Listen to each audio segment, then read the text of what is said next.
Thomas, the commander of the Criminal Investigations Division for the Clayton County Police Department. The Criminal Investigations Division was made aware of a missing person case on April the 2nd, 2024. It was very suspicious. The Major Felony Unit Commander and her staff immediately began working the case.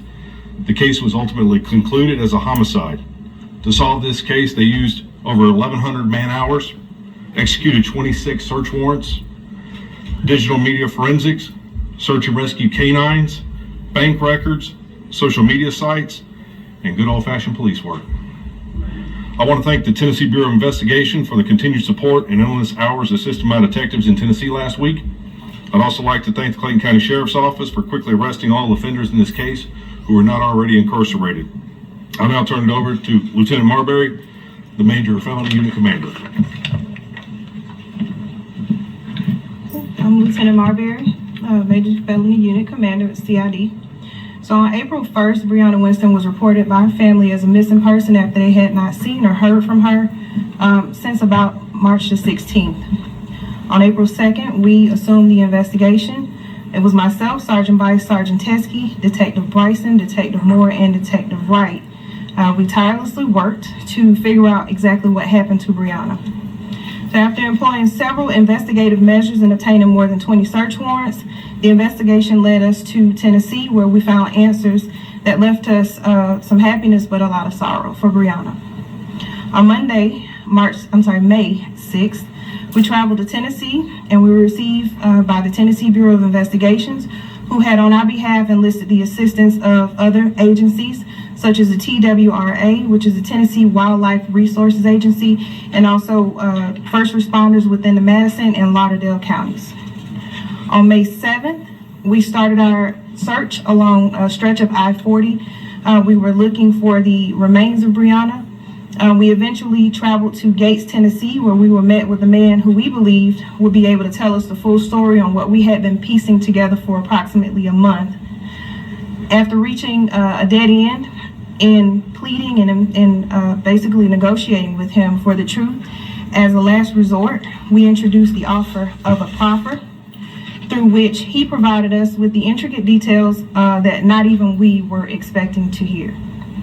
So we sat down with the Lauderdale County ADA, Ms. Julie Pillow, and in that room, the man confirmed that on March the 17th, Michael Edwards arrived at his home, and he took a suitcase out of the trunk, which contained Briana Winston's body. Together, the two men placed the suitcase inside of a burn barrel located behind the home. They doused it with accelerant, lit a fire, and they kept that fire burning from the early afternoon until nightfall, burning Briana's body until she was just skeletal remains. The man told us that both he and Edwards used a shovel to break down Briana's bones in an attempt to speed up the burning process. And then once nightfall hit, Edwards took a portion of Briana's remains, which he was to dispose on the side of the highway. The man also told us what was left within the burn barrel he took and transported to a church in Ripley, Tennessee. He took that barrel behind the church and dumped the remains in a cemetery in the wooded area. When we asked how it was that Briana was killed, the man was able to tell us that Edwards did go to Briana's apartment during the early morning hours of March 17th, and in an argument where she had confronted him after learning about his infidelity to her, he choked her.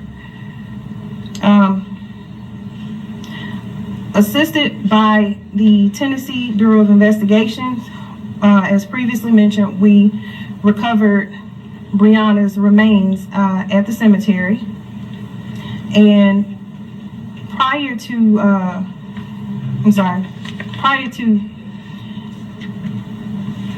traveling in Tennessee, we interviewed several people. Briana Edwards Phillips is one of those people that we interviewed. There was also Ebony Anderson, who is the mother of Michael Edwards. She was interviewed as well. On April 4th, we interviewed Michael. On the 5th, we interviewed Briana. And during that interview, it was found out that she provided several statements that were verbal and written. They were false. And for that, we did take out an arrest warrant. Also learned in that interview on April 5th we found out that she had secretly married Michael on January 5th of 2024, and nobody was aware that the two were married. So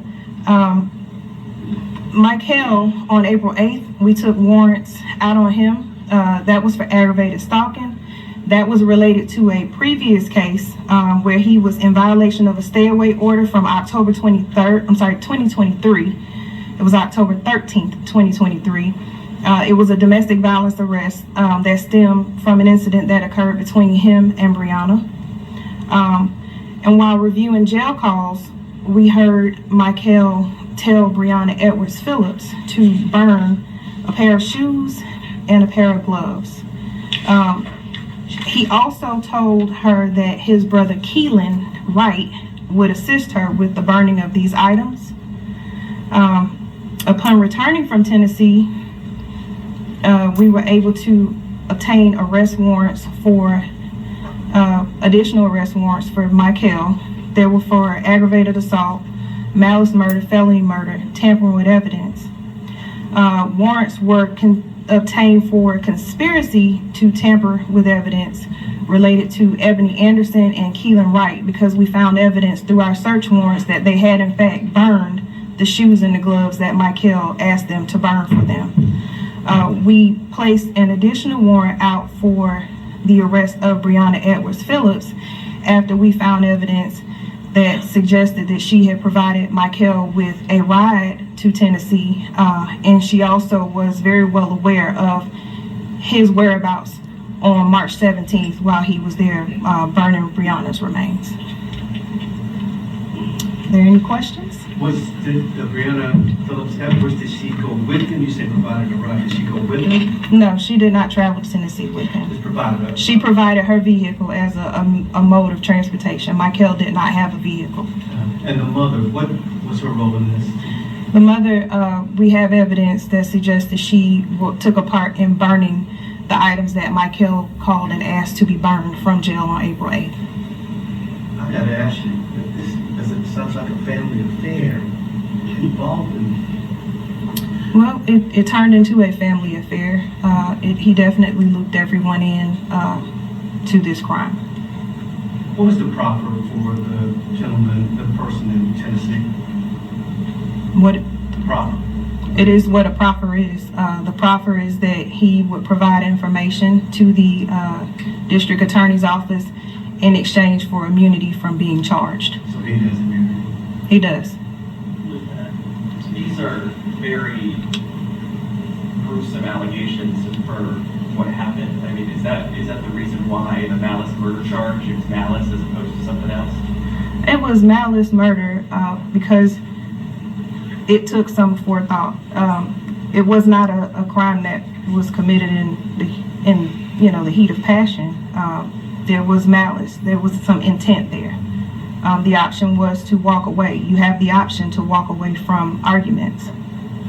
How crucial was that jail call to this investigation, getting everybody involved behind bars and charges? All the evidence in this case is exceptionally crucial. I don't think one piece outweighs the other. It all fits together to tie the puzzle pieces. How much information do you think Briana Phillips knew? Like, did she know the choking happened, when it happened? Did she know how early did she know about all this?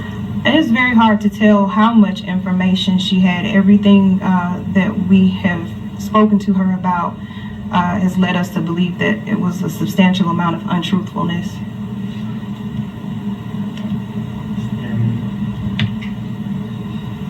Do y'all wish to say anything? No.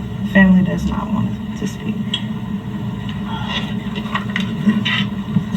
In closing, I do want to say that we are surrounded with family members here, only because without them, we wouldn't have gotten where we were in some of the parts of this investigation. They filled in those gaps for somebody who wasn't around, showing what their day-to-day routine was, and we were able to already show the day-to-day routine had stopped.